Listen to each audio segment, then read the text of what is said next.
Hey there, fellow nerds and ne'er-do-wells, and welcome back to Marrowshaft Nights. Come join us on the dark and seedy streets of your favourite city as we dabble on the limits of dice and decency.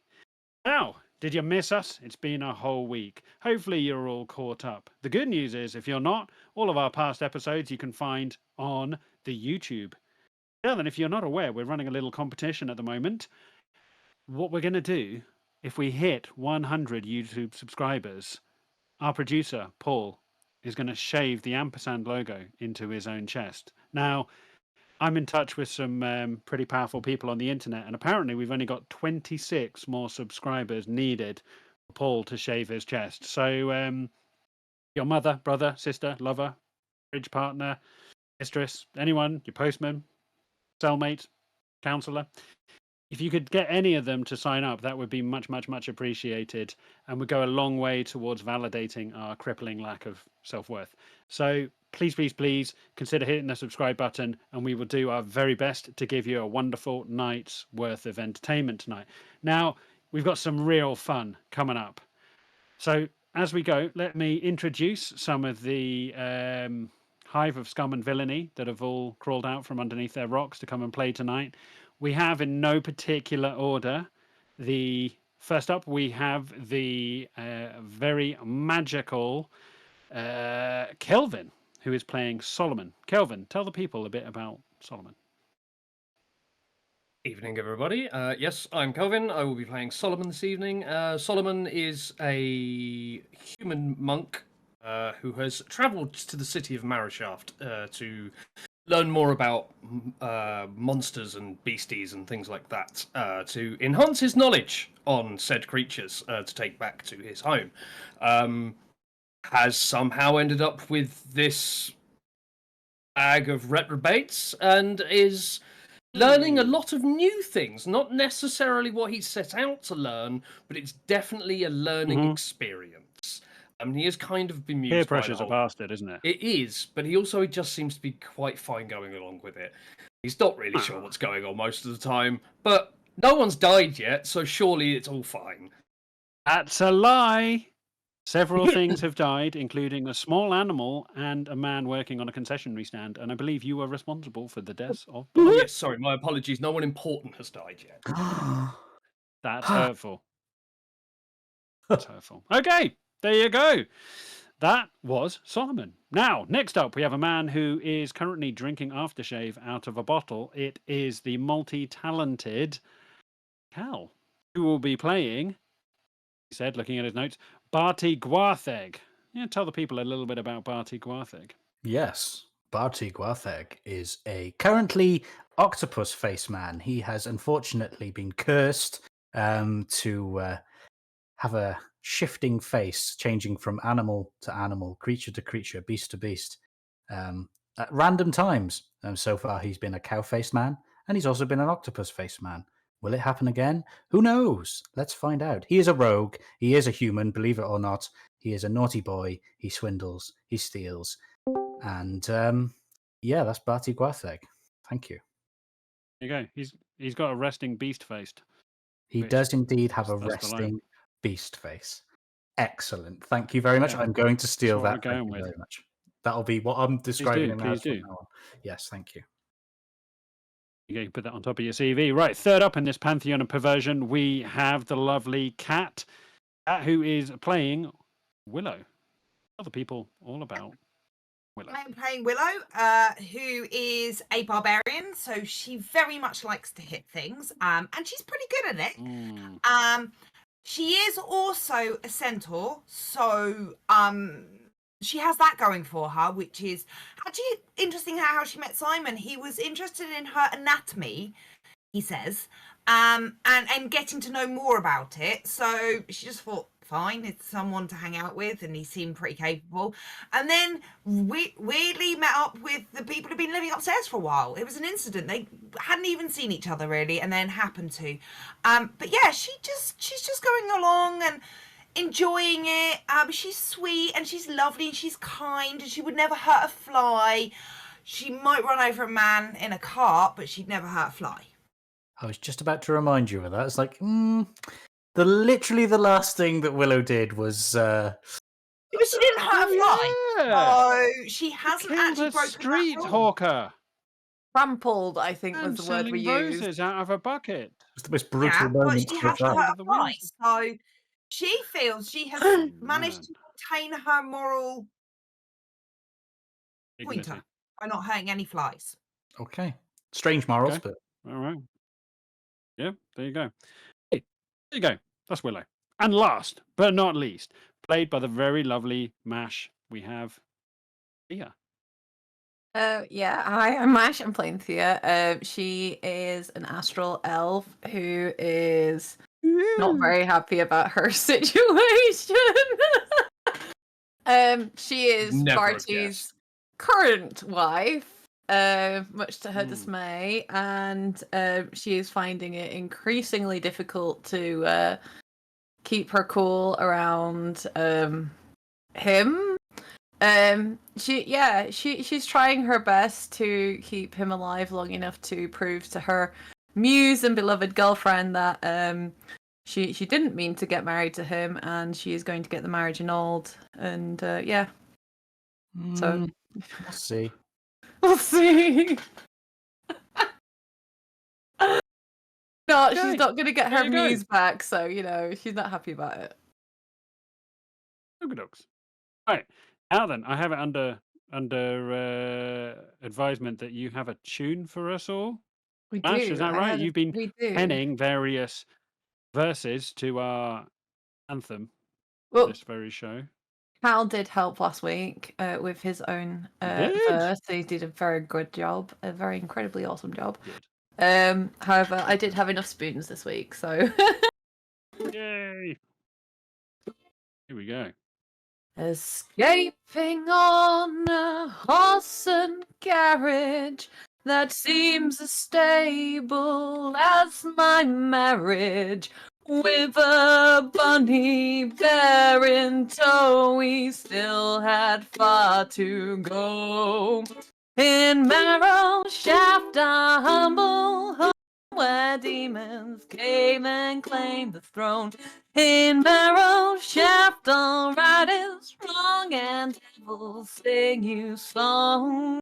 We found ourselves some hot pursuers who called away from darkened sewers. As Willow burst out into light, we tackled our first fight. Then Barty shot me in the arm. I tried my best but couldn't stay calm. I turned my anger on the wraith and blasted up its flame.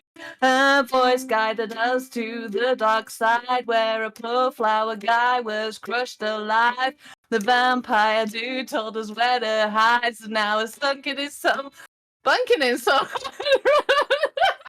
Oh, dive! But past the desert place, I know how y'all being cast aside. Oh no! In Marrowshaft. In Marrowshaft. In Marrowshaft, do you recall a time we won and claimed it all? In Marrowshaft, all right is wrong and devils sing you songs. She sings you pretty, pretty songs, she do. Yeah. Woo! Thank you. Amazing. Love it. See So some good. love in the channel for that. That's absolutely amazing, Mash. It's absolutely brilliant that you have and an anthem. Not many shows can say that they have their own weekly soundtrack, but we are very lucky. Right, before we dig into the action, listeners, we have housekeeping to do. First and foremost, we must be upstanding with our praise for the very wonderful Ailey Creates, who has done a wonderful job for all of the artwork on this stream, for all the different characters. That's absolutely phenomenal. Like, really does bring it to life. I know that this is theatre of the mind, but of course, some creatives and graphics always just help you get a little steer on that sometimes. So massive thanks to Ailey Creates, who has done an absolutely wonderful job, despite Barty's face changing all the time. So, you know, a difficult task there, but fantastically tackled. Yeah. Next up, as we've already said, please subscribe. It's banging. It's doing it for me. Please subscribe if you haven't already, wherever the subscribe button is. Come and hammer that subscribe button and never miss another episode of this Marrowshaft nonsense ever again. And thirdly, just want to say, if you want to chat to any of us about anything you've heard across the course of this show, get yourself on the Ampersand D20 Discord server, where you can chat to each and every one of us individually as a group, or you can meet lots of fine creatives from across the TTRPG community and beyond. There's lots of upstanding people. In fact, I think it's safe to say I met all of these people on there. Oh, I forgot to introduce myself as well. How self-deprecating. I'm AJ. I'm your host and Dungeon Master, and you can usually find me on the Adventurers Anonymous podcast. So hail yourself to wherever you get your podcast from, and go and check out Adventurers Anonymous, the least appropriate Dungeons and Dragons podcast of all time. So, without further ado, let's get into the action. Quick recap. Now then, as you've already heard through Mash's amazing musical talents, the players were given a task. Now, they had run into a few problems, racked up a massive bill by trashing their apartments, and they needed to make a quick buck. So, opportunity came knocking, as serendipity often does, and the Lord of the Underhelm, who is the guardian of all crime in Marrowshaft, his name is Lascivious Finch, and he offered them the opportunity for one big crime for one massive payout. Now, in order to qualify, they had to do a little, starter crime, because, they had to get in the mood. And their little test, their interview, if you will, was to kidnap a naked Giuseppe bunny bear from Marrowshaft Zoo. Now, they went about it in all the wrong ways, and it took them, far longer than you would expect, but they have indeed managed that. So at the end of the last episode, they arrived, wheels on fire, in a carriage with the naked bunny bear, freshly stolen from Marrowshaft Zoo, in the back. They arrived on Marrowshaft docks to be meted by Lascivious Finch, who some of his little orphans, who are his eyes and ears in the city of Marrowshaft, scuttled away with the naked bunny bear, leaving our adventurers lick their wounds as they were escorted off to recover, because they were a little bit bloodied and bruised and beaten after being run down by some mysterious looking individuals wrapped in desert clothes. They discovered were called the Shigurba Sun Wardens. Now, they only saw them from a distance. They had a little run-in with them, but survived. And it is safe to say, listeners, Barty did the most damage to anybody by shooting his wife in the collarbone with a crossbow. So we pick up with the adventure, with our adventurers here being shown through the docksides to this interesting little back street pub called the Three Claps. Now, it's quite a hardy dock worker kind of pub, and as you approach the doors, you can hear a merry little sing-song. You can hear somebody tinkling on the ivories. As you push your way in, the waft of smoke hits you first of all, as there's this malaise of smoke around the bar as it just wafts out the door. As you can see, this elderly toothless sailor is hammering out a tune on a piano, and loads of people around the bar are singing at the top of their voice. As you see behind them, a lovely bar with all kinds of denizens propped up on various stools, one of them asleep at the bar, as you're escorted round the side of the bar, a set of double doors, escorted upstairs, passing various doors where you can hear some naughty goings-on happening and various screams and gurgles. You're taken to the very top floor of the Three Claps, where you see there is a private apartment. As you go into the private apartment, you see, in comparison to the slightly ramshackle downstairs, it's very nicely put together. All the furniture is of the best quality, just smells fantastic. As you open the door, the rich waft of pine and mahogany is you just feel it. And Barty, as you step in, you can feel the plushness of the carpet underneath you. As you see at the end of the corridor, Lascivious Finch has beaten you there, and he says, "Well, my friends, it is time for you to rest, for you must recover before the next leg of your criminal adventures. Do you well to rest a while and recover," as he just plays with the crossbow bolt sticking out of your collarbone here. take a moment, take the night, for tomorrow is a big day. You must kidnap Archbishop Aldrich von Gooch. But it would not do to be tired and short of magic ability. So have this apartment on me for the night. All that you need and all that you require, put it on my bill. For it is yours. But you have done a good job with the naked Giuseppe Bunny Bear. Very generous indeed. Thank you Thank very you much. very much. Mr. Finch. I'm assuming there's more than one bed that I can see.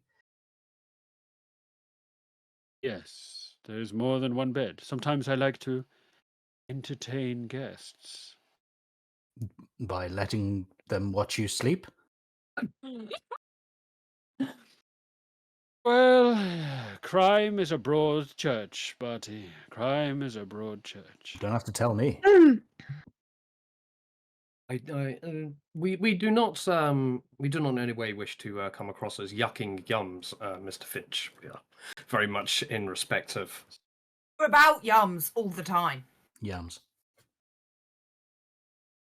Yes, you have a request? Oh no! I was just pointing out No, about okay, well, people about what people having people over to watch you sleep. If that's your thing, that's entirely up to you. No judgment from us. No. Oh, I have a very good cleaner. His carpet is scrubbed clean after every use. So do as you wish. That I ask is try not to get anything on the crushed velvet curtains. Oh, With that, Fancy. he okay. swivels. Everyone and just shoots a look at Barty. and you just see the door slam behind him. Oh, he reopens the door and says, "Oh, away. Sorry, one more little thing. First I'm here." He reaches inside his leather jacket and pulls out a leaflet, and he hands it. He hands it to you, Willow. Marrowshaft Cathedral. You'll be needing this. It's where you will find Bishop Aldrich von Gooch. It's where he is, Hey, yeah. well, that where makes you will sense. be doing your sermon after you've kidnapped him. Enjoy. And he walks out the door. And you look down into your hands. You see crumpled brochure for tourists, telling them all about the wonders of Marrowshaft Cathedral. It has a bit of a potted history and how it was nearly destroyed in the Porcine Wars, now due to the kind charitable donations of the citizens of the upper echelons of Marrowshaft. It has been rebuilt. And most importantly, as you flick through, it's one of those annoying ones that folds out 4 times and then you can never fold it back properly. It has a map of the cathedral on it, which Paul, our producer, I believe, is going to somehow magically put on the screen if we're lucky, so that you can all see an aerial view of Marrowshaft Cathedral. Interesting. But you will want to rest. Let's rest and then visit a cathedral. And one of us is doing a sermon, but probably not me because I've got a horse butt. And I don't think the bishop has a horse butt. Nor an octopus face. Well, I he mean, might. we have a monk, so like, surely the monk should do the religious thing. I Like, 100% I'm not agree. that sort of monk. I'm sure we've been through this. I'm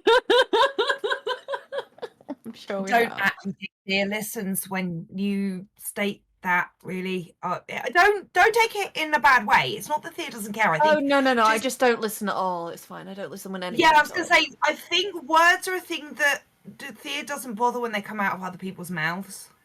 It's not just that. It's just like the words take time, and time is meaningless, and like everything's just like, so it's all just very loud, and I can't remember everything.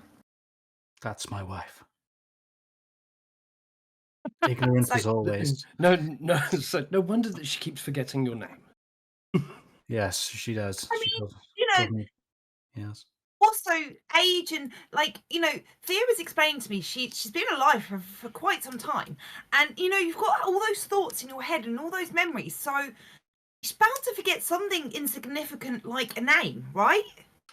I think you'll find that the name of Barty Gwartheg is not No, I'm insignificant. not saying your name is insignificant or you're insignificant, Barty. Just names in general, I think, are insignificant in the scheme of things to Thea. I love Yes, how you're Thea? trying to redeem Thea. Like, yeah, sure, sweetie, sure. She's like a little condescending with it. She's just like, yeah, sweetie, like. Well, if you'll excuse me, I'm going to run myself a bath. As we know, in my current form, I sleep better when moist. So I shall see you all in due course. I will run myself a nice warm bath. Barty, as you make your way into the bathroom, you see this beautiful polished brass handle with filigree on it. As you open the door, Please be an owl. Please be look an owl. in just wonder. No, there's no slutty owl. Damn. Slutty owl is at the Hen and Chickens. And listeners, if you don't know about the slutty owl, you need to go back and listen to episode 3 or 2. But anyway, no, stop preempting slutty owls. You see well-stocked bathroom, a giant copper basin style bath, which has plumbing. Now, not many places have great plumbing, and you know this because you had particularly shitty plumbing in your apartment, and it was the downfall of your apartment. But other than, you turn on the hot tap, and after a few seconds, you feel the warmth of the water flow between your fingers as you fill up a bath, and you look behind you, and you see these jars on a shelf that have all kinds of different salts, spices, herbs, and tinctures, and a large full-length mirror and a rack on the wall that has the softest towels you have ever felt in your life. I'm never leaving. It's genuinely like being motorboated by an owl. It's that kind of like fluffy and like just smooth. You just bury your face in the it's Malovian cotton. It's high thread count Malovian cotton. So you just smash your face into it for a moment as steam starts rising up in the room. This is beautiful. I'm going to, even before I get in the bath, just because the towel of Malovian cotton is just so soft and luxurious, I'm just going to wrap it around my head and have it like a what they call it, like a towel head thing. And I'm going to then just lower myself into the bath slowly and just be like, well, suck my tentacles. This is so luxurious. As I slowly sink into the bathwater and fully submerge myself, and you just see some bubbles rise to the top and the faint sound of a pleasurable groan in the distance. He seems to There's be having a nobody nice there time. to particularly watch you getting into a bath fully clothed, which was odd. As dirt just rises off your clothes instantly, the warm water. Oh, just going silly me! I'll stand up. I'm always forgetting that bit. I'll take off my clothes. So keen to get As clean. you derobe, just putting your wet, claggy clothes to one side, getting into the bath. It's been a while. Oh, just the tide marks on the rim of this brass basin.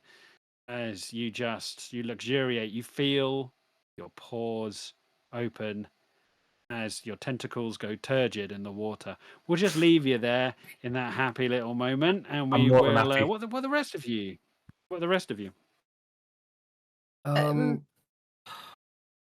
I actually got beaten up quite bad. So I'm going to. Is there much sort of space in here?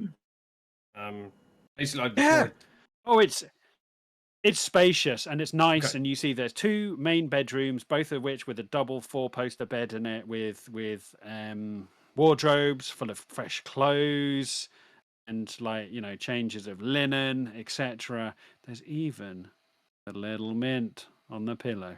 Like, whoever's turning this place down for Lascivious Finch is doing it to a high degree. Did they make swans out What of Barty the towels? didn't notice, by the way, listeners, Barty was too busy getting into a bath fully clothed to notice that even the toilet paper on the loo roll had that little V in it, which always Ooh. means it's a good time. I used to hate folding that in the hotel. Yeah, then I'm just going to find some space to just stretch out my aching sore body as I fell off the wall. Yeah. And finish up like just meditating. I'm kind of spent. I'm kind of exhausted. Okay. If there's any food around, I might partake. I might grab some food, but if there isn't, then I'm just gonna like stretch and meditate.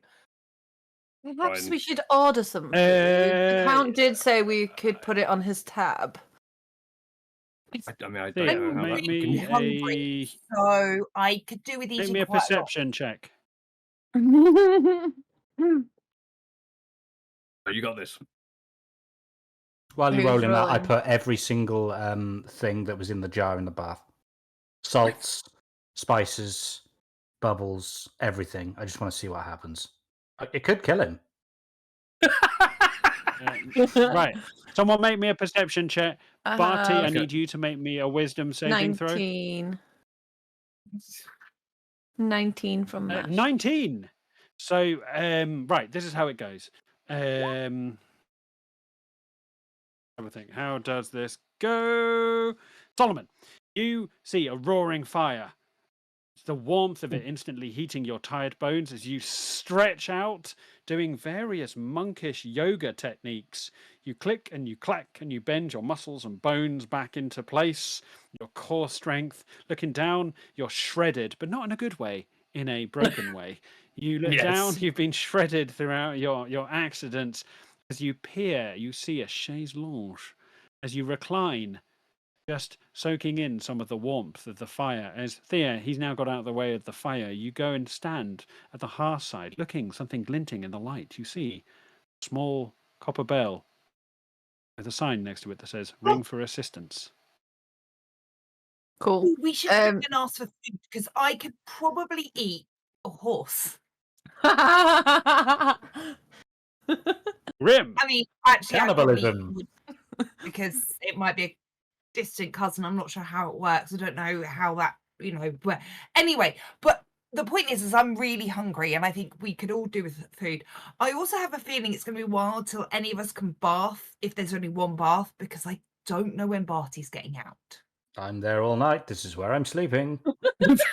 Oh, food is fine. I probably am just going to stand outside in the rain next time it rains to I was wash going to myself. say, Willow, dear, I don't think you'd fit in those bathtubs. No, honestly, I I was surprised you made it up the stairs. I scrub the human bit, gets scrubbed, and then largely I just rub the horse bit on things and let the rain wash it. And rub against a It's an tree. OnlyFans account, if I've ever heard one. Niche, very niche. There we go. Okay. Yep. So yeah, Thea's going to just like take the bell and dingle it. I mean, she's used to finer things in life, so like she'll be happy doing that. Or you married Barty. Before she married Barty. You ring the bell as we're going to quickly pan to Barty Gwartheg, who is in a effervescing copper bath, which is rapidly foaming and frothing. Make me a wisdom saving throw. Oh, yes. Oh, the wisdom save was 13. 13. Okay. Yeah, I mean, I will say that is technically a pass of what I was considering, but you're feeling it's not a great vibe. Like this is more of a sous vide than a bath, as you're basically just slow cooking yourself. As you pull a hand out and it's just gone hideously pruny, like you just see all of the skin is like puckering and tightening on yourself. This is the first bath you've had in a hot while, to be fair, but a combination of every essential oil, salt, herb, and spice You're basically currently like Kentucky Fried Chicken with the secret blend. Yeah. Okay. Yeah. You look down at your hand, hideously pruny, and just let out a little whimper. Ooh. I would like at this point to just give a shout out to Original Source Tea Tree and Mint shower gel, which burns your balls when you use it in the shower. I It don't imagine just this is balls. what Barty's feeling right now. Yes. That stuff is a death Barty's- sentence. It's horrendous. Yeah. Tingling rim. Right. Excellent. Yeah, Barty, you're in the bath, puckering up. As you look down at your chest, you see a trickle of pink forming in the water. You feel something stretch in the side of your face. You feel a pain as Not you again. reach up and feel one of your tentacles. It just comes off in your hand. As No! you look at the My favourite in tentacle! horror. As you see, your face is morphing once more. As we pan back to Thea and Willow and Solomon, you ring the bell. You hear steps coming up the stairs. Did we hear the no by As you hear Barty? Do we care? at the door? I do. My loving wife, ladies and gentlemen. Yes. Solomon's mean- taking quite a shine to Barty. Someone had to, dear.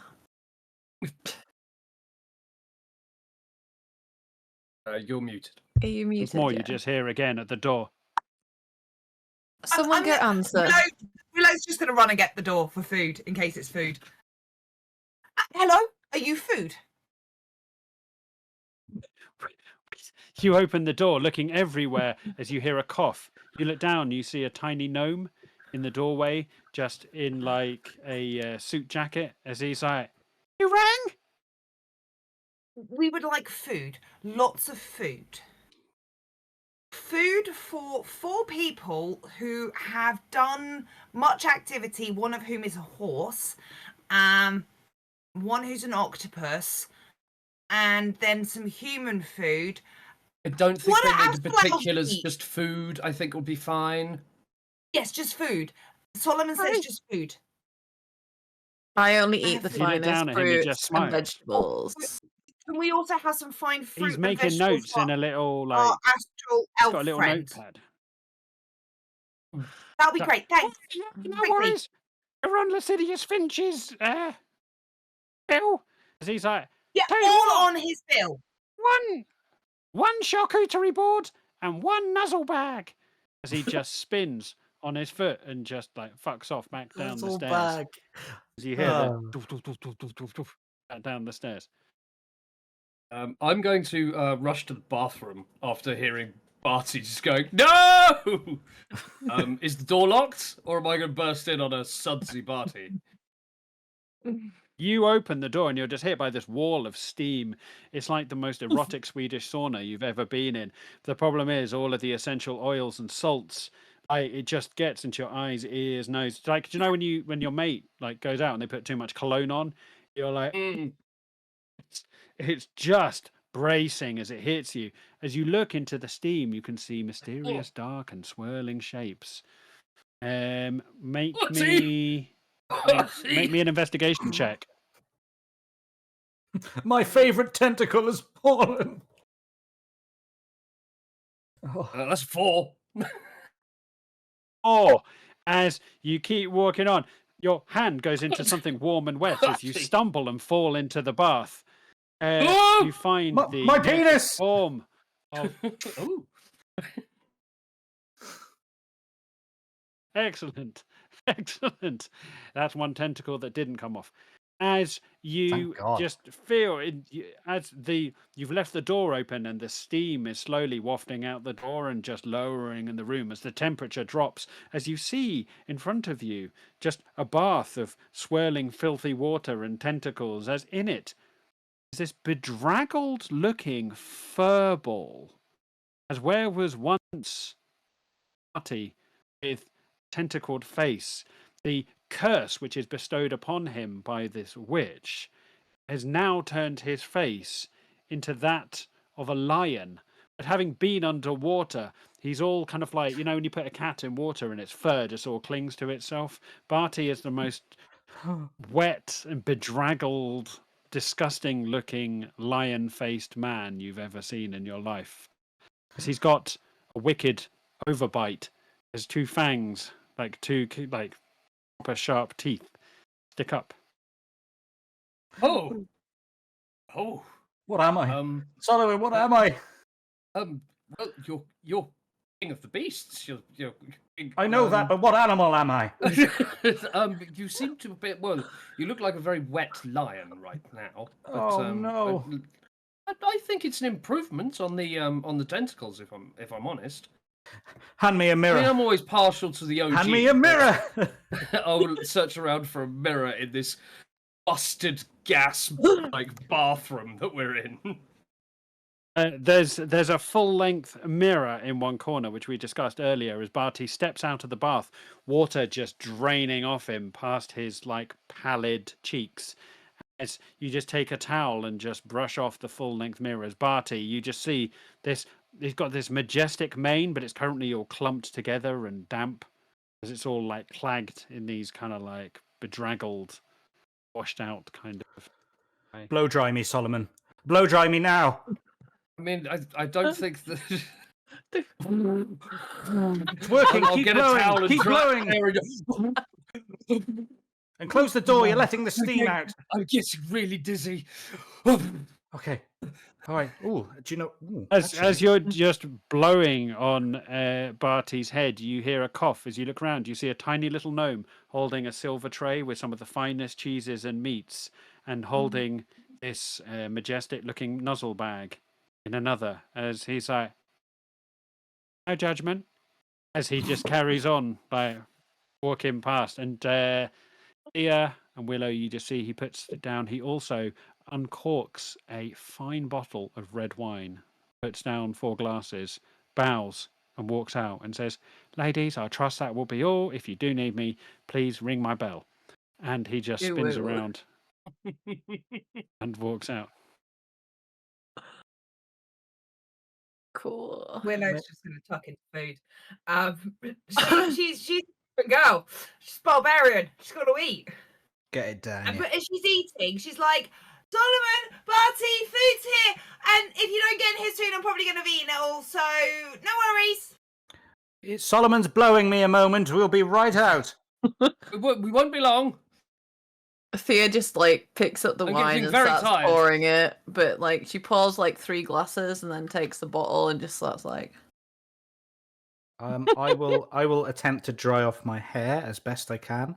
Wrap a towel around my waist, and then I imagine as my hair is all dry and long and luxurious now, having been moisturized with oils and various things, he emerges from the steamy bathroom, and the shadow emerges and slowly becomes more clear as it comes out of the mist, and almost like slow motion, you see his hair waving back, and it's just something out of an aftershave advert or something, and it's just this majestic lion, and he looks over at his loving wife and just goes, "Wow." "Oh look, your face changed again. It has indeed.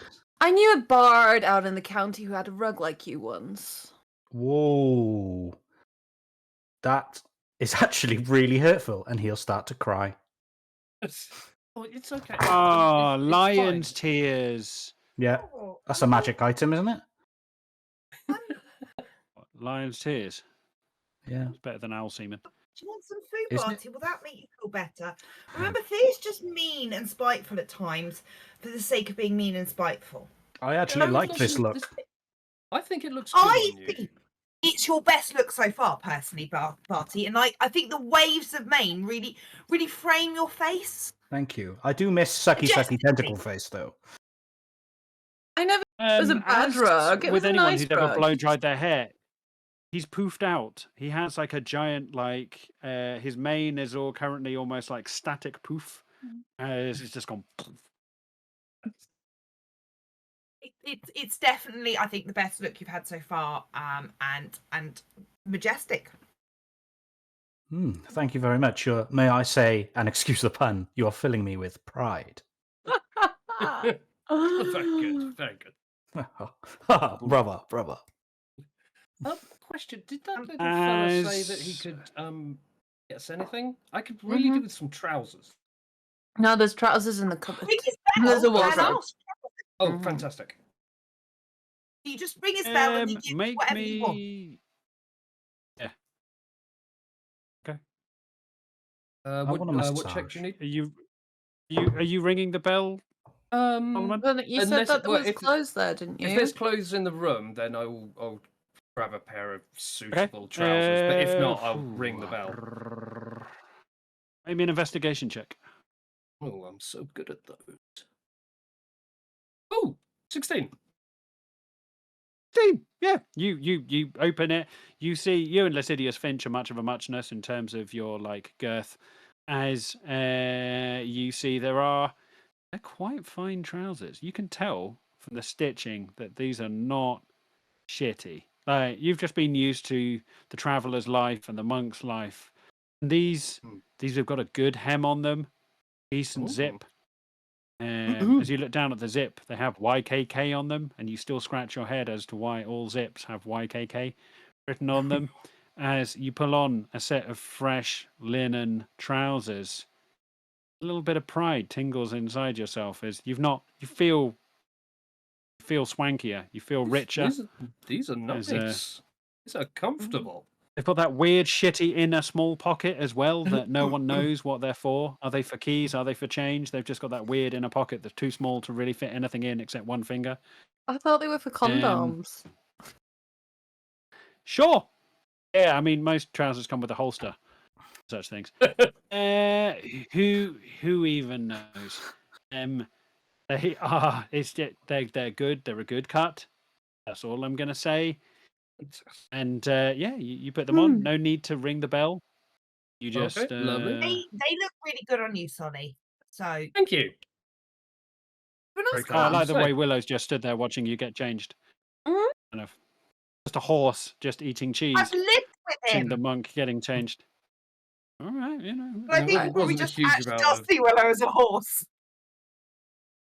I mean, I'm So- assuming it's the room with the clothing in. Is it like different rooms? Like, is there it all a mix mash of everything? There's two rooms. So Solomon and Willow have taken one room, and they seem to have made it their own. And you see another room as you push the door open. Thea, you're just still eating some fine meats and feeling slightly more rested. You see, it's a lovely room. It's got a turn-down bed, double bed, 4 posters. It's got a little ottoman at the bottom. As you lift up the ottoman, you see there's a fine array of scarves and sort of like accoutrement in there. As you see, it's got a beautiful kind of like makeup mirror and a sort of set of drawers with everything you need in it. It's got lotions and potions and skin creams, sticks. As a man, I'm really struggling here. Yep, it's definitely got a chapstick in there. Chapstick, right, okay. So yeah. Thea's I don't know. basically Not a clue. Shea butter. she's having yeah, it's got all having sorts, poured every- the thingy, the wine in the living area. Like she's just taken the bottle of wine with her and just kind of like sauntered off into this like spare bedroom to see what's in there. And she'll pull things out Yeah. with no care of putting them back. And like she's an elf, so she doesn't really need makeup and things like that, does she? But she will peruse and see if there's anything shiny and. Just You to know. jump in, apologies, but thank you for the raid, Wanderer's Haven. I believe it's 3 people, a small raid. But we are very, very grateful indeed. Thank you very much. Thank you. Amazing. Um, Always good to have new people. Any numbers, any Yes. people, any human beings are welcome. Thank you very and much. cats and Much dogs and appreciated. squirrels. Cats, dogs, squirrels, emus if you Absolutely. like. Yeah, And line-faced Yep. men. No. absolutely. You're So, not welcome. yeah, all of you, to a person, you feel the tiredness seeping into your bones. It's been a long day of kidnapping animals and escapes from the zoo, and in certain cases, the murder of innocent civilians. As to a person, as you finish off the food, doff the fine wine, and feel the warmth of the embers of the fire bleeding into your bones, you feel exhausted. Now, there are 2 double beds. I don't know how you want to split those up. It Wife? comes to the point of the evening where sleep might be an idea if you're going to get a long rest before your day of kidnap tomorrow. I was going to suggest that I can't imagine Willow sleeps on a bed. So she would probably, like a horse, kind of somehow curl up on the floor. Maybe she'll make some comfortable things out of some blankets and some cushions. It's a chaise longue. Or yeah, maybe she'll go. But I just feel like a bed isn't really a centaur type thing. I think it would be more kind of a nest. Do horses sleep in on a nests? nest. No, right, because so horses can lie down flat, but they tend to like fold their knees under like cows. But because she's a centaur, she'd probably lay down flat, On the bed? This is a hideous like on the mental floor. image. Anyway, so I'm gonna I think like if she laid on the bed, she'd take up the entire bed herself potentially. Yeah. I'm sure that Barty This is the most would like interesting to sleep coupling with I've ever wife, seen. I want to know how Solomon and and I'm Willow pretty sure like. his wife doesn't want to sleep with him. I'm So going I to throw a spanner in Sorry. that because as an astral elf, Thea doesn't have to sleep for the full sleep time, and she only needs to meditate, so she doesn't even need to go to bed. Well, you don't need to, but perhaps you want to with your main man. No. Okay. Well, my loving wife, ladies and gentlemen. My loving I'm wife. going to instead of going to sleep, I'm going to meditate, and I'm going to gain my proficiency in my ukulele, because it's you don't need sleep, and magic can't put you to sleep. You can finish a long rest in 4 hours if those hours are spent in a trance-like meditation, which you remain conscious. And then I can gain proficiency in something that is in my tool bag or player's handbook, and I have a ukulele. Not Proficiency in being a I good don't. wife. I don't have a lute, so I choose my ukulele if that's okay. All right, there you go. I thought you were going to attune to your magical chapstick. Attune to your As husband. all of you. No, nobody wants to attune to you. Jesus Christ. Here we go. Here we go, listeners. So, what's going to happen? We're going to move off to their separate bedrooms. Willow is just going to collapse on the floor in a heap of hooves on the corner on some cushions, just some scatter cushions on the floor, and you just see her flank lying flat and her head lolling at one side with her tongue out. Thea is going to sit by the fire cross-legged, just staring into the glowing embers in a trance-like state, just meditating on the magic of ukuleles. Whereas I presume at this point that Solomon and Barty are going to take a double bed each. That's what it seems to have happened. Yes. Well, I'm I'm not going to silently disappointed. Yes, I suppose I will have the bed to myself. I mean, unless you want to share, is there a need to share? Or I mean, how cold is it in this room? I mean, it's very warm. cold. It's very cold. I mean, it was very super warm anyway cold. because there's been a crackling fire in the hearth, and then some muppet basically hotboxed the bathroom and left the door open. So it's kind of this ruined, hideous water just dripping down the paintwork on the inside of the apartment. Yeah, Mr. Finchel left the crushed velvet curtains are looking a little bit claggy. Wherever we sleep, we ruin. What is with us? But at least the velvet curtains are okay. I don't know how velvet hat works in steamed conditions. Is it good for it? Oh dear. Make me an insight check. Oh God. If they aren't ruined, I would like to take one of them off and use it as a blanket. No. 16. No. I'm drawing the line there. That's the line? Yes, that's the line. We do not Sorry, cause did you say property you got damage in a 16? place we're 16, sleeping for 16, our yeah. employer. Man to actually eat us. Like, I'm not sure he likes us anyway, and I think he eyes up our necks. So maybe don't annoy him so that he doesn't eat us. Actually, that Okay. could be quite interesting. Says the I'd like to horse see Barty lying do that. prone on the floor. a horse's head on the floor, just lolling up and Don't talking. annoy him. He'll eat us. I will As, say that Willow's is looking rather tasty to a certain lion-faced man right now. Oh dear God! Just As go to bed, Solomon, you put Marty. you see Barty run a finger across the crushed velvet curtain and leave a finger line on it as he just tries to smoosh it out the way, just making a bigger smear in the strands of crushed velvet. As Solomon, you just put an arm round him and escort him into the spare bedroom as you just tuck him up and put him to sleep. You go into the other room as all of you, in your own different ways, fall into a deep, deep restorative sleep, getting the rest, relaxation, and meditation that each of you need. All of you having your own weird and distinctive dreams. Willow, you dream how proud you are to have, as a horse centaur, to have attempted to walk down a ladder at one point, even if it had ended in nothing but misery, and at another point, the coach lady for some horses on the front of a carriage. You look back at your day as a centaur, and nothing but proudness ripples through you. Solomon, you dream weird dreams about people you killed throughout the course of the day, who you have a degree of solace and regret for. And to be honest, some of the effects, the psychotropic poisonous plants that you accidentally inhaled not 24 hours earlier, are still somewhere in your system as you fall into a deep fog. Barty, you just spend all night playing with yourself. I mean, you've got fur now, so you're literally just like swooshing your fur around all night. You stay Yeah, up too late, I'm and also in the cupping end, my just balls. fall asleep. Yeah. They are the king of the balls. They are majestic as the level of testosterone that's flowing through you. You're like you've got it's something that you're just playing with, just twanging your sharp teeth.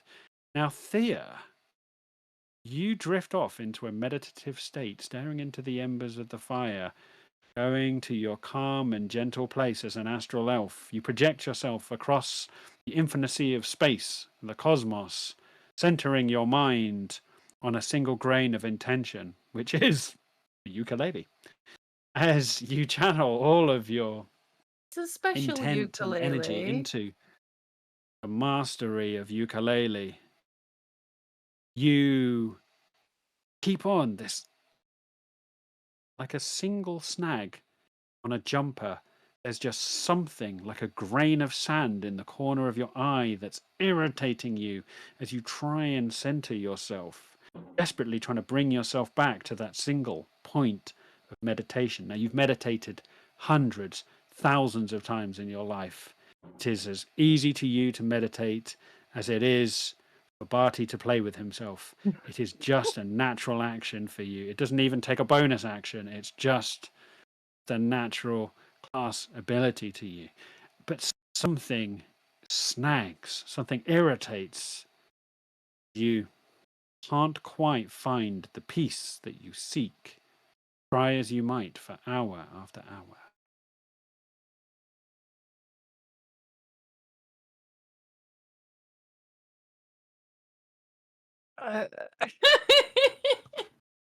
Right, okay. Is this a physical thing in the corner of my eye? Is it something like in the like, or is it like metaphysical? Make me an insight check. 20, dirty 20. It's deeper than that. It goes beyond the physical. It goes beyond the psychological. It's something at the very core of your essence.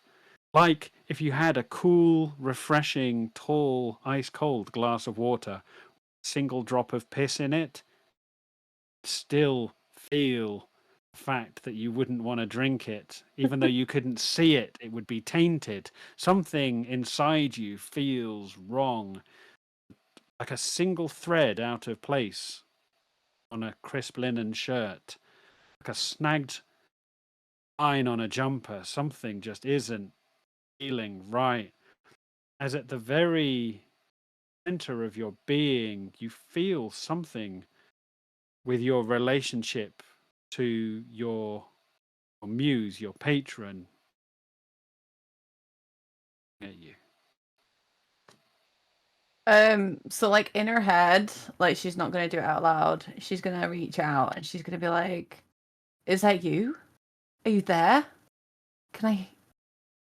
And she'll like start searching. She's like, "Bella."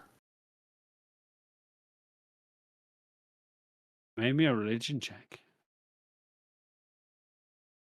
And music plays. Dun, dun, dun, dun, dun, dun, dun, dun, dun, dun, dun, dun. Oh, that's Other a music bad is available. roll. No, that's That's the only 11. music on Earth. I got an 11. Oh no.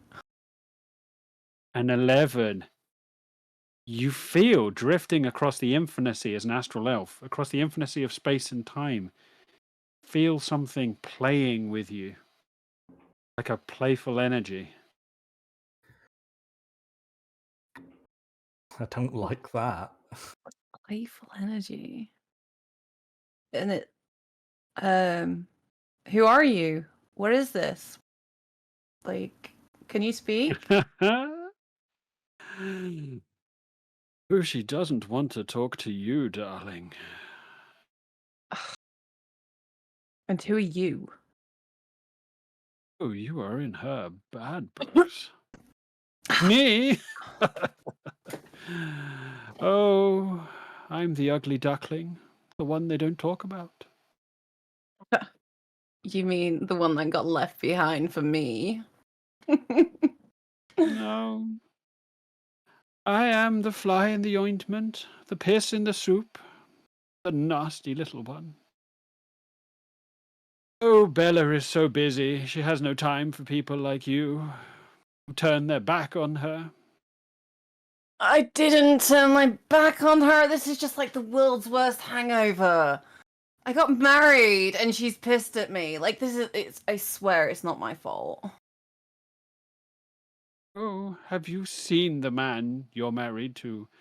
You are schlepping a run-down, crusty lion. I know, it's horrible. You see what I've been reduced to? I'm used to fine dining and living in the astral planes in glorious manor houses with bright green gardens that are manicured to perfection, and yet here I am slumming it in Marrowshaft because I'm married this thing that can't even decide what face it has.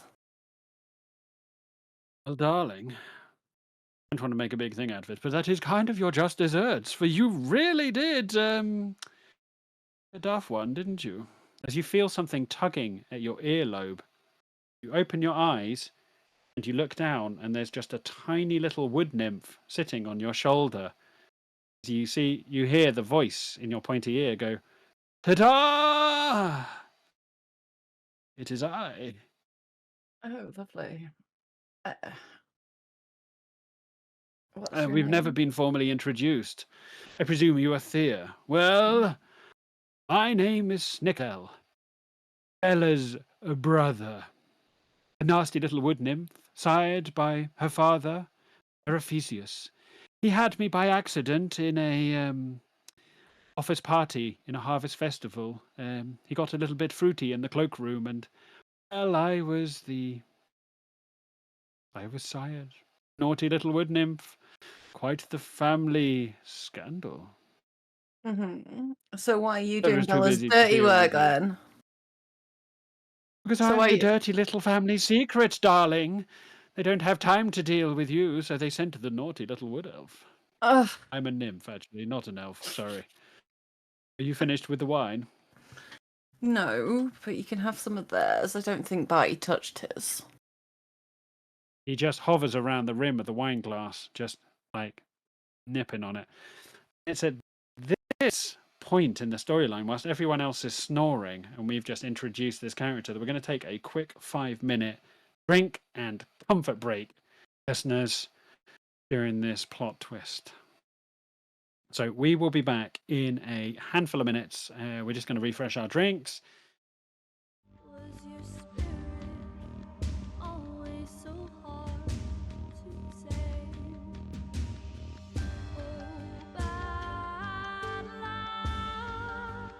Hey there, fellow nerds and nerdwells, and welcome back to Muff Nights.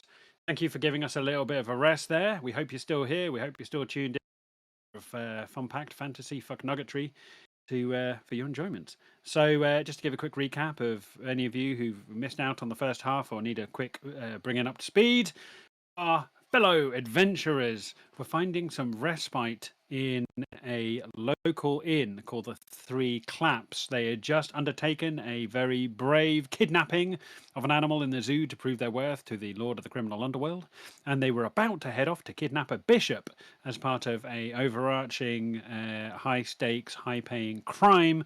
And as they were resting for the evening,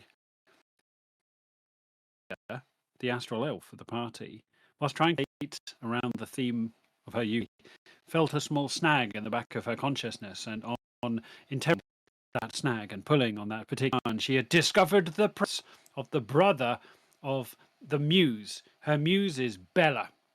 Now, Bella is the goddess of jaded souls, and what the followers of Bella did not realize is that Bella had a bastard brother called Snickerdell, who it appears was created after a night of passion from his father at a work office party on the Mount of the Gods during a harvest festival somewhere in a cloakroom. Belladonna's father, one of the gods, had accidentally flung his heavenly oats slightly too far and wide, and the offspring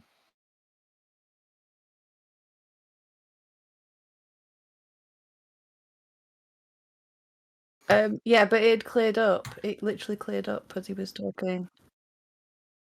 Can we take it from flinging his oats again? Because that was magnificent. singing. Okay, yes. As we all know, in the pantheon of the gods love to fling their heavenly oats. Yes. The gods are anything if not a little bit naughty. And Belladonna's father had a tryst at an office party and created a naughty wood nymph called Snickerdell, who turned up just in time to tell Bella that her muse was not tell Bella, to Thea. tell Thea that her muse was not interested in talking to her because Thea had upset her muse, the goddess Belladonna, by marrying the twat-faced lion Barty Gwartheg, and had thus Lion-faced nobody twat, wants actually. a threesome. Okay, lion-faced twat. Okay. The gods are many things, but they don't like an awkward threesome. So yeah, you're currently blocked out by your muse, Thea, as you look down at the naughty little wood imp sitting on your shoulder. As he's like, "Darling, well, we only have a few minutes before your friends wake up. So, anything we should know?" If I pick him up, like literally, and put him down, it's just like, right, snickerdoodle. He doesn't like that at all. He's like, No. I am a god. You will not pick me up by my hair and put me on a bloody coffee table. Oh, but I just did, sweetie. Now, why are you here exactly? I know Bella's mad at me. I don't need you to tell me. And she knows exactly why she's mad at me. So why are you really here? Darling, I am here to offer you an olive branch of peace. And quite frankly, I don't know why I bother if you treat me like this. In the cathedral, you will find that there is the Chapel of All Souls, and maybe there, in that pantheon of the gods, there might be a shrine to Bella. You could do worse than perhaps grovel there, and maybe you might be able to, I don't know, grease the wheels with my sister. I don't like my sister moping around. You're one of her favorite little toys. I know, right? So I have to go. You think she'll listen if I go to this shrine? And I mean, she's not been one for temples and shrines, but okay, I guess if you think it'll work. Darling, I'm trying to give you an olive branch of peace. I suggest you take it. Take yourself to the Chapel of All Souls in Marrowshaft Cathedral. And yes, I know about your naughty little plans with the bishop. Oh, I do love a scandal. Now then. Oh, Jesus Christ, what is that smell? Uh-oh, As he it's turns probably- around, Barty, you're stirring in your bed. as you slowly wake up, a wet fart coming from underneath the duvet. Snickerdell is like, Jesus Christ. I know, right? Oh my Do you God. see? Do you I know. see? Once had to share a room with a Gamshandy shit demon, and I have never smelt anything as caustic as that. Right. Listen to me, my beloved. Please grovel at the shrine in the chapel of all souls. Oh God, I'm passing out. Oh God, that is majestically wet. Right, hold on. I only have a few more minutes and then I must return to the spiritual realm. You are one of her favorite little toys. Never doubt that. This is merely shit smear on the duvet of your relationship with Bella, but it can be washed.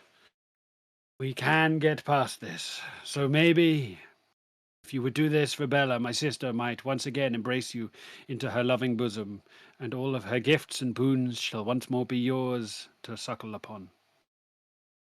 I realize now that my language may have been overly sexualized, and I would like to apologize. It's not easy being a lusty wood nymph. It's not easy. Spiritual realm is far drier than you would ever imagine, my darling. Right, anyways. The morn is upon us. I must off. I will answer you one more question. Before that feral loaf wakes up. I can feel his loins stirring even from here through a brick wall. I didn't think you're meaning. Oh, ow. Oh. I mean, like, Tick-tock, darling, tick-tock. she just wants to know where she is. Is she safe, at least? Is she happy? Bella? Hmm. God. Bella, she's the goddess of jaded souls. She just wanders around so droopy and fucking emo. So Always she's listening very to those happy then. emo Oh, bands. she sounds so happy. Oh. She's just surrounded by cherubs just playing her emo music on harps. It's just fucking tragic. I I tell you miss what, you it. might just lift her soul. I know. God, you've never seen someone wear so many shades of black in your life. Anyway, darling, I must off. Oh God, that smell is foul. It's going to take me an eternity to get this stench out of my wings. Ah! And with that, he just like flies straight into the embers of the fire, and there's a... As you hear Barty running from the other room. Oh, my love, where are you? The bed's getting cold. Can I use my mage hand to close the door on him, please? Just like slam it. Oh, in one of those moods, are we? Fine, another night alone. Just with me and my moist farts for company. Willow, the slamming door jolts you. Is it morning time? I'm awake. Is it No. morning? You've still got a couple more hours, sweetie. Go back to bed. Okay. Don't worry. It's just Barty farting. That rhymes. Gonna drift back off to sleep for a little bit longer. Here, as you look at the Just like flames, the stink stench of of Barty's Barty's foul methane, you see the Yeah. edges of the flames in the crackling fire are starting to go blue, with Barty's methane just slowly being absorbed. Could Was Barty ever known for like horrendous farts? I don't think he's ever done it. Yeah, but now he's a lion. Now he is. too, Just Yeah. say it and it happens. So, Got As a high Willow goes protein back to sleep, diet she's being like, an apex predator. He's been an apex predator for a minute. The shit ghost isn't back, is it? The dust to wake me when the shit ghost has gone. The shit ghost. goes. Before like going to back into her trance, Thea is going to take the cathedral booklet and look very closely at that man. And she is going to commit that to memory. I can't see because I can't see the Twitch stream. Is it up on the? Is it up on the No, screen? not at for the moment. If we could put it back, Paul. Producer! I will show you Oh no, I'm just saying, like, Producer? just as a she's gonna make sure she knows exactly where that chapel of Mm. Yeah, sure. So you can see on the map, if everyone can see it at this point, that there are numbers. And you see in the little pamphlet underneath, there is a key. The numbers are 1 through 5. Starting at number 1 on the left-hand side of the map is the Cathedral Cafe. Purveyors of fine religious snacks for a pantheon of gods. Room 2 is the main hall, which you see has pillars running down the aisles and naves and has a ginormous altar at the head of it.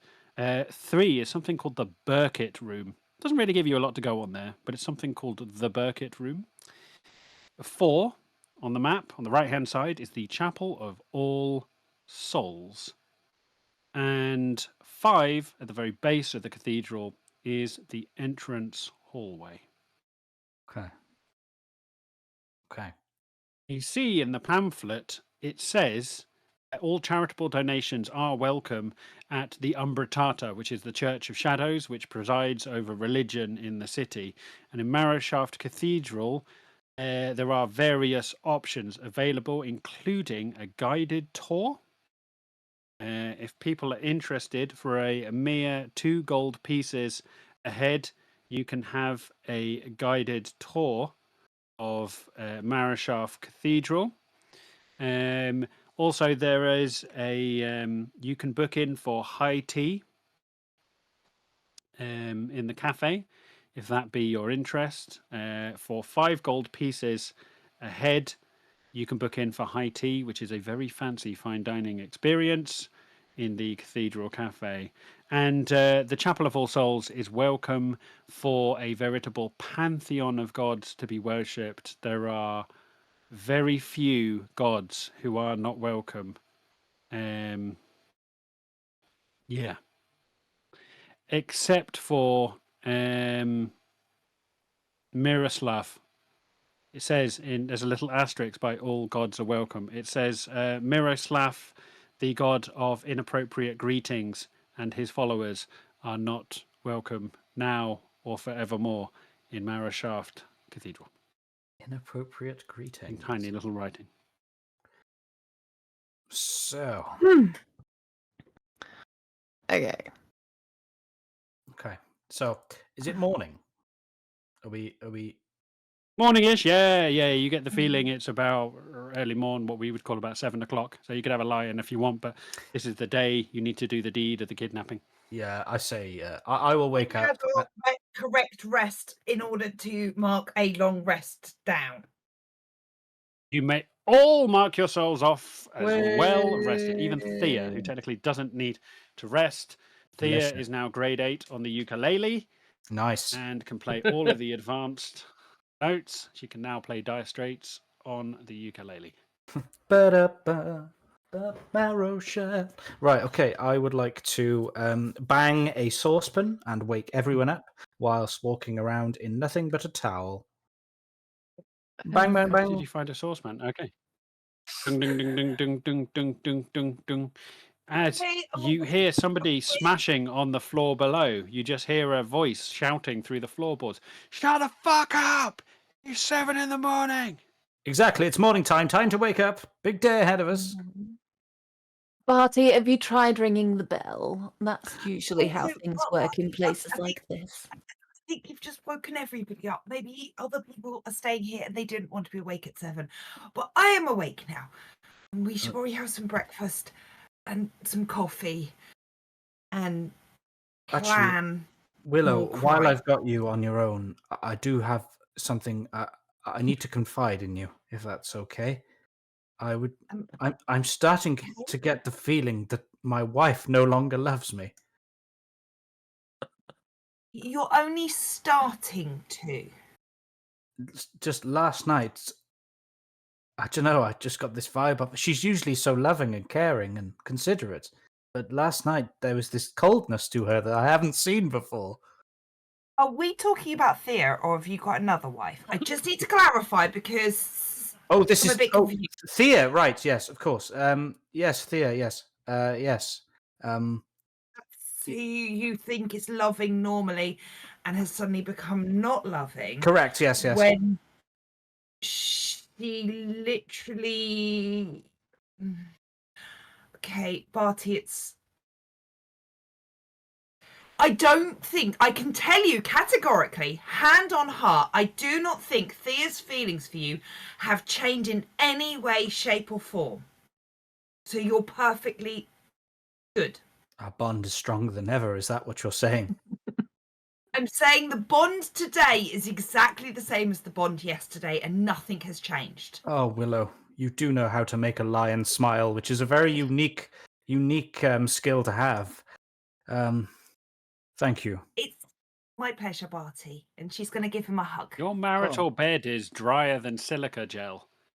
It is. It Um, actually is. Well, while he's doing that, obviously the room that had all the stuff in it, Thea's going to get dressed into something that's going to look very like appropriate, kind of like she'll basically come back disguised as like more of a religious figure. Yes. Like so she looks more like she's like one of the worshippers, and she's like quite, done up nicely. Yes. You've got two options there, Thea. There's two rooms. One has Barty in it in a state of undress, and the other room has Willow in it. The But I door thought shut. they were So both which room are you gonna together, go- so like No. the room with Willow in it. Are you going to get changed in front of your husband, or are you going to go and risk it for a biscuit and see what Willow's up to? Oh, Willow, Definitely sorry, Willow. Solomon. Solomon. Oh, Solomon. Sorry, not I thought Solomon's in a room on his own. Yeah, and I No, thought Willow Solomon's- and Barty were Yeah, getting I'm with breakfast. Barty, or being spoken to by Barty, or trying to convince Barty it's all okay. Okay. Christ, if you want to go into Barty's bedroom, you're more than welcome to. But the Well, fetish his was stench the hangs room. about in His the was air the like a- room that had all the stuff in it, and Solomon's still sleeping. Both of so them do. I mean, he's not Both of the after rooms Barty have woke up. wardrobes. Is Barty about to catch you coming out of Solomon's room? You know what? Yeah, fine. Fuck it. She goes into Solomon's room and starts going through the wardrobe, and Just she will limping. she will literally get changed in front of him as well, and she has no care. She just. She leaves the door walks in. open. To be fair, God. she wouldn't. Solomon, actually- it's lucky that as a monk, Solomon, you are literally nose deep in your book. Now, you're obsessed with monsters and the hunting of monsters, as you have an entry into you've got a little like diary / scrapbook, as you are now able to put new findings in against both a naked Giuseppe bunny bear and also a fecal miasma. You've learned something about both of those mighty beasts, as I know that as part of your core character, you are interested in the pursuit of new monsters. You've got some. You barely even see the scantily clad astral elf who's gadding about. Seems to be on another kind of like plane of existence almost, her mind elsewhere. As Theo, you go through the cupboards, you discover that Lascivious Finch did indeed have outfits for any occasion, including a pimps and vicars party, as he had a sort of weird nun outfit that you managed to turn down some of the sleeves and co-opt into somewhat of a religious cowl, if you will, that you wear, sauntering out of the room. Who's ready to kidnap a bishop? Oh, bye. Sorry, I didn't even see that. Oh, you stayed with Solomon last night, I see. I don't believe that's what happened. Solomon was in there. Oh, good morning, Solomon. Morning. Yes, sorry. I How was... were we See, on breakfast? you just look up. You see Thea walking out the room and Solomon just frantically writing stuff down in a notebook while sketching. Solomon, a Yes? word? Yeah, okay. Why have you been drawing my wife? I mean, I've drawn all of you. In What? all fairness, like I'll flick back to like because I would have like had done at least sketches of all of them back when I first met them. So yes, When? I mean, Is that why you came into the bathroom? Oh, I came into the bathroom because I thought you were in trouble. Let me see that notebook. I want to see what you've been doing with my wife. haven't been doing anything. Barty, wait. And Willow's going to interrupt. She's like, Stay out of this, horse! Barty, we've talked about this. You're getting overwrought, and I think the manliness, which seems like a really ridiculous word now I'm thinking of it, of the lion, is making you slightly irrational. Because I can tell you right now, Thea woke up in the room that I was in before you decided you needed to talk to me. Finally, an explanation. Then this is all I require. Now, if I could just have let anybody have a chance. You just get emotional. Let me see that book, Solomon. I need concrete proof. I mean, If I see Sorry. one vagina on that page, I mean, I hadn't. To be honest, if I'd noticed that Thea was getting undressed, I would have perchance actually asked if it was okay if I could have. But I missed that opportunity. You know, I was a model for a couple of years back in what was that central city out west? Anyway, some artist dude. He like he did. We need to plan a crime. Just FYI. Oh yeah. a crime has been committed here. Adultery! No, as has been previously explained. Okay, yes, I'm getting carried away. Let's do a crime. Yes, You are. getting far, I think. Do you getting need far something? too Are you paranoid. hungry? Wait, hang on. We should plan crime, but we should also eat. And I think Barty is maybe a little bit tetchy because he's hungry. Yes. And also, as the bedroom is very dry. Yes. Bone dry. Yes, can we stop talking about your dry bedroom? It was disturbing the first time. Yes. Let's plan a crime. I do believe you have a disguise on there, my lovely wife. So yeah, I was going to ask what your all plans were to get into the cathedral without being noticed. Of course, we have to replace the clergyman with somebody else. So we would also need a disguise for them. And I thought if I go as their assistant, I would be able to help convince anyone that they were in fact the bishop. So perhaps that might be. That's I will be honest. I'm gonna have to disguise myself as a centaur. Yes, I mean, I think that's probably we're not going to be able to get away with a lot with you, but that's fine. We can. There's going to be other jobs that you will be able to do. But maybe we could maybe change my colouring up, so I'm not such like this kind of flamey red and orange and the yellows. Maybe go for a different colour, so like a really brown, dowdy, boring horse colour. Because when they say it was a really boring, dowdy centaur horse, they will never think it was me. Solomon, make me a religion check. Religion check. Oh, that was a 1, so... It's alright, yes, Solomon. Oh, okay. Oh, sorry. Solomon. You can. My apologies.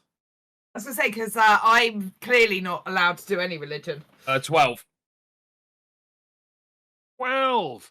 You get an inkling about horses. An idea comes to you. You're sure somewhere in your notebook, somewhere you've at some point written down about a cult of horse worshippers. Somewhere might give you an in to disguise a horse. Okay. But on a 12, it's a distant thought. Somewhere in your Grail diary. So I could check through my notes. There's not really a lot of organisation to them, so it is going to take me some time to try and find this reference, but it might be able to give us an idea on what these centaur people would wear.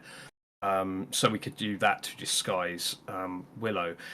On the notion of the bishop, unless anyone is exceedingly good with a disguise kit or has magical means to completely change someone, I think it's probably going to have to be me who goes in the bishop's stead, unless someone can make an image of him magically. As unfortunately, I don't think whatever we do, we're not going to be able to disguise a lion face No. into the bishop, unless the bishop has a lion face. We don't actually Being know. very what the bishop looks presumptuous. like. We don't actually know. That's a very good point. We don't know what the bishop looks like. It It doesn't could be matter a what. centaur. Could be. The problem isn't what the guy There are looks many like. It's we've got to find him, and then we've got to pull him away so that we can replace him for the thingy. We just need to take his place during the ceremony, Well, right? it says here there is a It's- guided tour of the cathedral. Perhaps we go on said tour, lead us down into the dark chasm of the building, and do things. If It's if a you and very Willow good take the tour, we could, because we're going to be undercover anyway. It's going to look weird, two priests, a priest and a nun. Why Joining not? a We are tour. just on a pilgrimage of sorts. Okay. I mean, taking the tour would be a very easy way to get to do some reconnaissance on the church itself, so we could actually see how easy it is to get to places and possibly where this bishop will be. That's the other question. Do we try and kidnap the bishop literally minutes before he's meant to go on, or do we try and engage him earlier in the day? Both have their own pros and cons, obviously. If we capture him during the day, we've got to find somewhere to stash him and keep him quiet for several hours. But leaving it to the last minute will probably mean that we will have the potential to be more exposed. I have a question. My love. What happened to the arrow from the poison pit? Barty used it in our altercation yesterday. I believe he still has one poisoned arrow. I do, and I'm pretty sure it's the one I did not shoot at you, my love. Mhm. I I think think she would have known about it. I believe if it's it were. right here. That was I poisoned. mean, presumably outright. you took it into the bath with you. We'll say for the sake of narrative that you didn't wash the poison off your tip. I was just thinking, you said it was a hallucinogen, correct? So technically, we wouldn't have to injure the guy. We just need to somehow get the poison onto him so that he doesn't feel very well, and then we can replace him that way. No, We could it's do not that. a hallucinogen. It's a call it tranquilizer. A tranquilizer. Oh, Tranquilizer. okay. Even better. Yeah. Yeah. So, we try and get as close to him as possible, knock him out, and then whilst he's sick, we'll run interference. We'll try and do it a bit closer to the time, maybe. We're looking at Yes, the I map. mean, It's number. Mhm. It's something labeled as number 3. The Burkett room, And what exactly is in just there? behind the. It's behind the altar. Ah. Yeah. Maybe we see if there's somewhere to store the bishop in there. Hmm. Or we could just get Willow to run over him in the disco truck. No, that's not what I mean, we I want. think we're going to need to be a little more cautious and actually stealthy this time.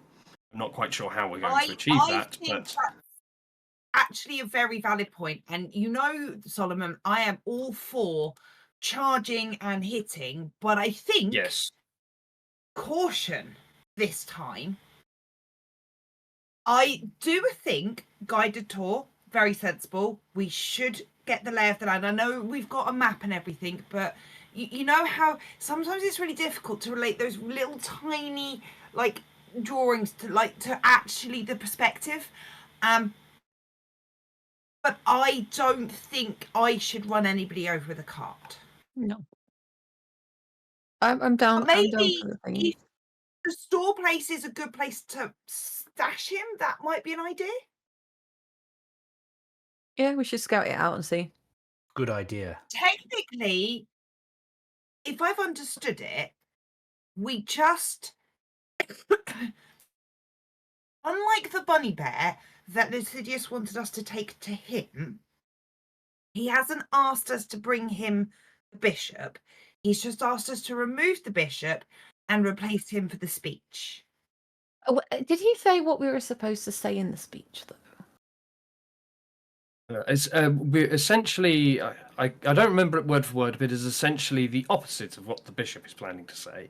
The fact that Mr. Finch's organisation was not responsible for letting the demons in, and therefore plunging the city into the control of the demons, and his organisation was completely innocent in all those things and didn't do any of that. That is and essentially gets them off the fantastic hook. memory. Brilliant. I'm gonna give Solomon inspiration for remembering all of that, because that's pretty much word for word what Thank you you very were much. briefed. I like the fact that Solomon's just quietly sitting in the background, noting everything down, actually knowing what's happening, whilst the rest of you are like Capping balls and agents of stuff. chaos. Thea doesn't There's even one kind remember of her husband's stabilising name.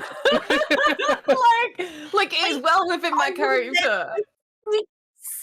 So in that case, what I'm saying is, unlike with the Giuseppe Bunny Bear, where we had to remove it and then take it somewhere, which was very complicated, the removing and then the taking, we don't need to take the bishop to Lycidius Finch. And as soon as the speech is given, we can let the priest go. So in essence, it would be, I think I'm going with it would be most sensible to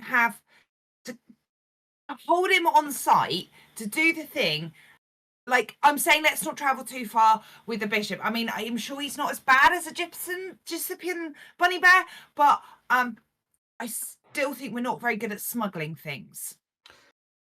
I don't want to leave the premises either. I think it's a good idea that we stay on the premises and, keep him close by. That way, we don't have to drop him back off. We can just do the ceremony and run.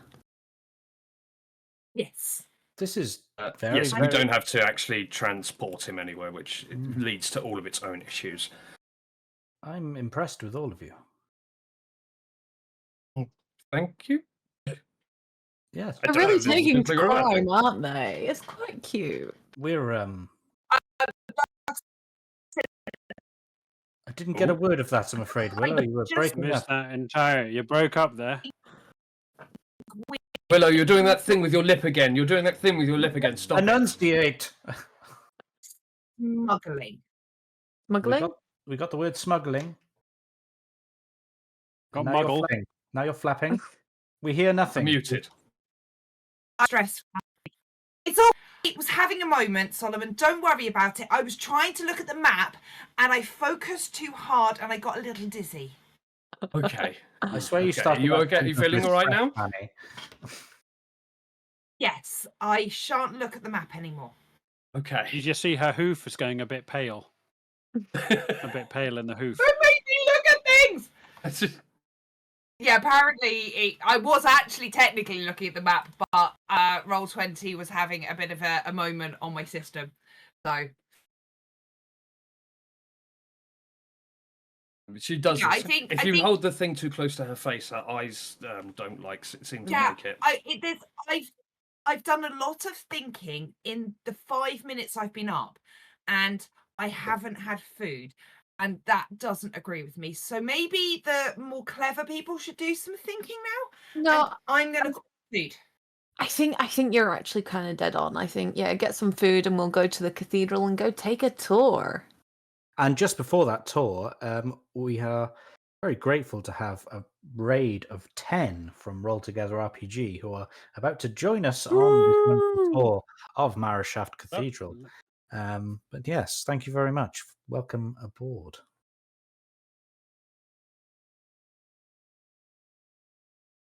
Well, it sounds like all of you have kind of got this plan that you're putting together for this day ahead of you. Is there anything you would like to do before you head out? Get dressed. Into Marrowshaft. Do we know what time the bishop is due to make his proclamation, his announcement that we are meant to be interrupting? Yes, it is the day of rest. It is a day traditional. So Marrowshaft works on a 6 working days, 1 day off. And this is the one working day off, at which point the bishop will be giving his weekly sermon at 7 p.m. in the Umbratata, which is the Church of Shadows, which is the giant cathedral in the center of the city. Marrowshaft, as all good shafts, has a hard core, and that is called the Threaded Wheel. And at the center of the Threaded Wheel is the Umbratata, the big Church of Shadows. So it's not a hard thing to find, this cathedral. It's in the very center of the city. It's almost the spine of Marrowshaft. And you know that at 7 p.m., the Bishop Aldrich von Gooch will be coming to give his weekly sermon to inspire the people of Marrowshaft into lifting their souls out of the gutter and to give another 6 days of hard graft and labour towards making Marrowshaft a city of prosperity. So yeah, like clockwork. It's now about 8 a.m. So at 7 p.m. With 11 Bishop hours. Aldrich von Gooch got 11 hours. Clock is ticking. We have time to go and have a look and I agree. get the lay of the land and try and work out a bit more of a solid plan of exactly where and how we're going to keep him. We need a bishop hidey hole, essentially, and that's what we need to find in the Yes. cathedral. We need a Yes. bishop hidey hole. Yes, that's Okay. what we need to look out Deal. for. As you hear a knock at the door. Oh shit! I'm sure That's it's never gone well. Well, answer it then. Oh, I'll get it. thank you, Solomon. You see again the little gnome. The waiter is outside the door. As he looks up at you, he's holding he's got a cloche in each hand, a silver cloche. As he's like, I brought you breakfast. I thought you'd be famished. I heard you Thank you banging. very much. I just assumed you were getting up to stuff. Continental, full Melovian. As he just Oh, thank you very much. thrusts 2 silver cloches into your hands. Very kind of you. You are a very, very, very clever. Thank you. I need the food. Okay, Well, thank you very well. much for this. I'll give him a gold coin for that. Oh, you didn't have to. Anything else I can get you? Weapons, drugs, an alibi? Drugs, please. Drugs, all right, yeah. Hard, soft, recreational. Uppers, downers, sideways, flip-flops.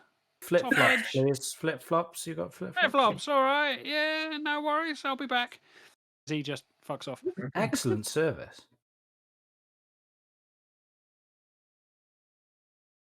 All right, as both of you taking a silver cloche, as you lift them off, one is full of beautiful little pastries. You see a gan shamdi horn, which is like a breakfast pastry full of like cream cheese. As you see under the other cloche, a full Melovian with all sorts of steaming meats and the kind of all the important bits: crispy, salty, sugary, complex carbohydrates, some sort of beans, occasional fungi. I'm just going to chuck it on the floor and just And, fucking trough it. I'm just going to just go to town on it. I'm not don't need the plate. I'm a lion now. I'm going to go on all fours and just fucking go to town on it. On the meat, of course. Not the Okay. other. I'm going to try and Sure. try and wrangle some of this meat away from Barty before he eats it all. I will wipe my mouth afterwards with the velvet curtain. Oh, You just Jesus wanting to get us killed? Like, do you want I think to he get does. I think that's. I Like- think what he does is like- that he thinks that because things aren't going that great for him right now, he wants to drag us all down with him. I'm pretty sure that's Incorrect. what's happening. Like, literally, is the curse that you are under making you do the one thing that you were told not to do? Incorrect, my love. I don't know why I do the things I do, but at the time it feels right. Okay, well, how about this? You wipe your face on Yes. Solomon and don't do it on the Why on curse. me? I don't Well, understand why this needs to be on me. Barty, when you have a desire to do something that feels right, Mm-hmm. don't do it. What's the fun? Or in do it? the opposite. Okay, well, I will wipe my face on Barty. Sorry, not Barty, Solomon. I'll wipe my face on myself, and then I will wipe my face on Solomon.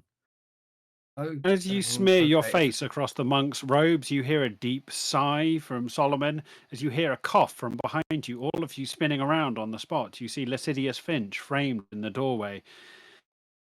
Oh, God, you are ready, I suppose. We I have a plan. am. We've been making plans, and we are ready and totally capable. I'm a lion now. He's a lion I now. can see.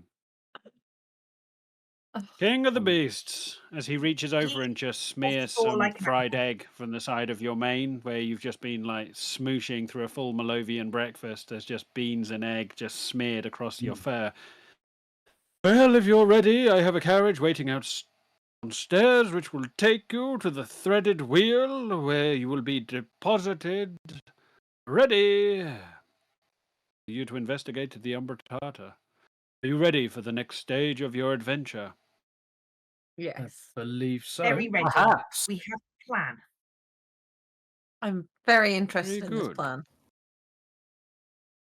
Very good. If you feel you are ready, if you feel you are rested, then let us, post haste, make our way to the Umbratata for the next stage of your adventure. As you hear a little cough, he looks down, he sees the little gnome waiter, who's like, "Oh, by the way, I've got your recreational drugs for you." As you just see Sidious Finch just shake his head. Mr. That is Finch, where I we're ass- going to leave this week's... No excuses, Solomon, no excuses. That's where we're going to pause this week's episode so that we finish on time, because it is rapidly coming up to 9:30 here in the United Kingdom, and we need to get this sorted in a tight 2 hours. Right. Before we get into the housekeeping and the tearful goodbyes from us, the cast and crew, could somebody in the much more talented echelons of Ampersand D20, who are we raiding out to today? Could somebody find that out and announce it at the end? That would be marvellous. Otherwise, we just want to say a massive thank you to everyone who's hung on in here for 2 hours of fantasy debauchery with us here at Marrowshaft Nights. I don't know about the players, but I've certainly had an absolute blast. It is always a pleasure to entertain all of you wonderful people. As ever, we would highly advise that you get yourself over to the Ampersand D20 Discord server and sign yourself up, and you can chat to each and every one of us individually about things you've heard across the course of this show. Better yet, you can meet other like-minded creatives, find yourself a whole host of different content to watch on both Twitch, YouTube, and different podcasts. I am duty bound also to just give out once again massive thanks to Ailey Creates, who's done all the artwork for this amazing show, and the character art certainly. And we just want to say a massive thank you for that. And also, don't forget to subscribe to this. Find the subscribe button wherever it is here on Twitch, or if you're following this on YouTube.